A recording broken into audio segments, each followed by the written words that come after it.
Moc vás všechny zdravím, jsem na tomhle místě poprvé, to místo je moc krásný, děkuju.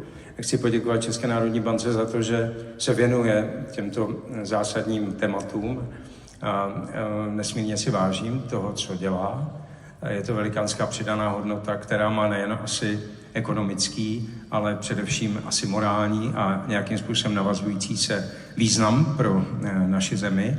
A chci říct, že koukám velmi často na svoji práci s jistým respektem. Stydím se za to, že bych byl primárně jenom herec. Přijde mi to trošku trapný, ale uvědomuji si vždycky, že jenom díky téhletý profesi jsem se mohl setkat s úžasnýma lidma a jedno takové setkání byl právě Alois Rašín.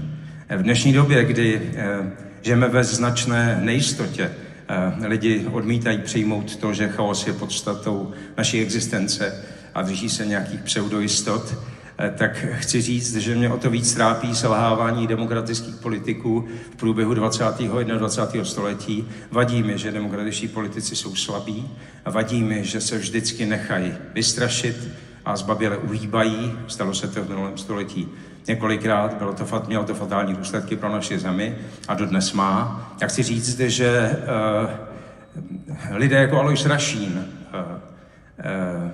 možná kdyby ho ten fanatik komunisticko-anarchistický nezastřelil, že by stihl vychovat celou generaci politiků, kteří by byli stateční, kteří by byli tou solí téhletý země. Jsem si jist, že by ho asi třeba ve 30.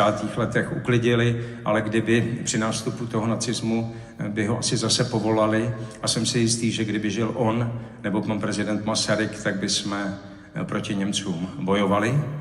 A jsem si jist, že by se celá druhá světová válka i poválečná situace vyvíjela v celé Evropě dočista jinak.